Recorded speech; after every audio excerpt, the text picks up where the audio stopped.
এই চেনেলটো সাবস্ক্ৰাইব কৰক আৰু বেল আইকনটো ক্লিক কৰক সদায় নতুন নতুন আপডেট পাবলৈ। বন্ধুসকল, কমিশনাৰ অফ ট্ৰেন্সপৰ্ট আসামত খালী হোৱা কেইটামান পদৰ বাবে বিজ্ঞাপন ঘোষণা কৰি ইচ্ছুক প্ৰাৰ্থীসকলক নিৰ্ধাৰিত সময়ৰ মাজত অফলাইন আবেদন আহ্বান জনাইছে। পোষ্টকেইটা এনেধৰণৰ: জুনিয়ৰ এছিষ্টেণ্ট হেডকোৱাৰ্টাৰ, ইয়াত 9টা পোষ্ট আছে। OBC MOBCসকলৰ 2টা, আনৰিজাৰ্ভৰ কাৰণে 7টা। এডুকেশ্যন কোৱালিফিকেশ্যন লাগিব, যিকোনো ৰিকগনাইজড ইউনিভাৰ্চিটিৰ পৰা গ্ৰেজুৱেট হ'ব লাগিব। লগতে কম্পিউটাৰ স্কিল থাকিব লাগিব। 2 নম্বৰ পোষ্টটো হৈছে জুনিয়ৰ এছিষ্টেণ্ট ডিষ্ট্ৰিক্ট। পোষ্ট আছে ইয়াত 26টা, আনৰিজাৰ্ভৰ 14টা, OBC MOBCৰ 12টা। এডুকেশ্যন কোৱালিফিকেশ্যন লাগিব, ৰিকগনাইজড ইউনিভাৰ্চিটিৰ পৰা গ্ৰেজুৱেট হ'ব লাগিব। লগতে কম্পিউটাৰ স্কিল থাকিব লাগিব। তাৰপিছত পোষ্টটো ষ্টেন'গ্ৰাফাৰ, ইয়াত পোষ্ট আছে 1টা, আনৰিজাৰ্ভৰ কাৰণে। এডুকেশ্যন কোৱালিফিকেশ্যন লাগিব, যিকোনো ৰিকগনাইজড ইউনিভাৰ্চিটিৰ পৰা গ্ৰেজুৱেট হ'ব লাগিব।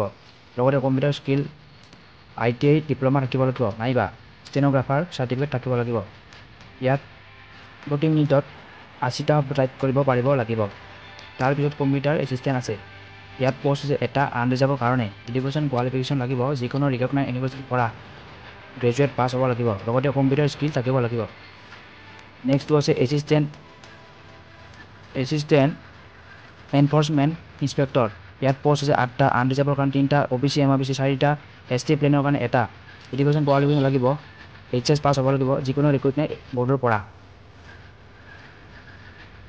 6 নম্বৰ পোষ্টটো হৈছে এনফৰ্চমেণ্ট চেকাৰ, ইয়াত পোষ্ট আছে 8টা, আনৰিজাৰ্ভৰ কাৰণে 3টা, OBC MOBC 4টা, ST প্লেনৰ 1টা আছে। এডুকেশ্যন কোৱালিফিকেশ্যন লাগিব, যিকোনো ৰিকগনাইজড বৰ্ডৰ পৰা 10 পাছ হ'ব লাগিব। এজ লিমিট 18 বছৰৰ পৰা 43 বছৰৰ ভিতৰত হ'ব লাগিব, 1 জানুৱাৰী 2018 লৈকে। লগতে উল্লেখ কৰিছে SC ST সকলৰ বাবে 5 বছৰ ৰেহাই আছে আৰু এক্স ছাৰ্ভিচমেন সকলৰ বাবে 2 বছৰ ৰেহাই আছে। হাউ টু এপ্লাই: ইচ্ছুক প্ৰাৰ্থীসকলে আবেদনখন ডিষ্ট্ৰিক্ট ট্ৰেন্সপৰ্ট অফিচত জমা দিব লাগিব। আবেদনৰ লগত প্ৰেৰণ কৰা ডকুমেণ্টসমূহ এনেধৰণৰ: ৰিচেণ্ট তোলা পাছপৰ্ট ফটো 3 কপিৰ বেক চাইডত নিজৰ ফুল নামটো লিখি প্ৰেৰণ কৰিব লাগিব। তাৰপিছত বাৰ্থ চাৰ্টিফিকেট নাইবা HSLC চাৰ্টিফিকেটখন এটাষ্টেড কৰি প্ৰেৰণ কৰিব লাগিব। তাৰপিছত শিক্ষাগত চাৰ্টিফিকেটসমূহ এটাষ্টেড কৰি প্ৰেৰণ কৰিব লাগিব। ৰিজাৰ্ভ কেটেগৰীৰ প্ৰাৰ্থীসকলে কাষ্ট চাৰ্টিফিকেটখন এটাষ্টেড কৰি পঠাব লাগিব। নিজৰ ঠিকনা লিখা এনভলপ 10.4.5 সাইজত পোষ্টেল ষ্টাম্প লগাই পঠাব লাগিব। এমপ্লয়মেণ্ট এক্সচেঞ্জ চাৰ্টিফিকেটখন এটাষ্টেড কৰিব লাগিব। লাষ্ট ডেট: সকলোৱে নিজৰ নিজৰ জিলাৰ DTO অফিচত আবেদনখন জমা দিব লাগিব 16/8/2018 আগত পোৱাকৈ, অৰ্থাৎ 16 আগষ্টৰ আগত পোৱাকৈ আবেদন কৰিব লাগিব। ঠিক আছে, আজিৰ ভিডিঅ'টো এইখিনিয়ে আছিল। যদি ভিডিঅ'টো ভাল লাগে তেনেহ'লে চেনেলটো ছাবস্ক্ৰাইব কৰিব আৰু ভিডিঅ'টো লাইক কৰিব আৰু শ্বেয়াৰ কৰিব পাৰে। ধন্যবাদ।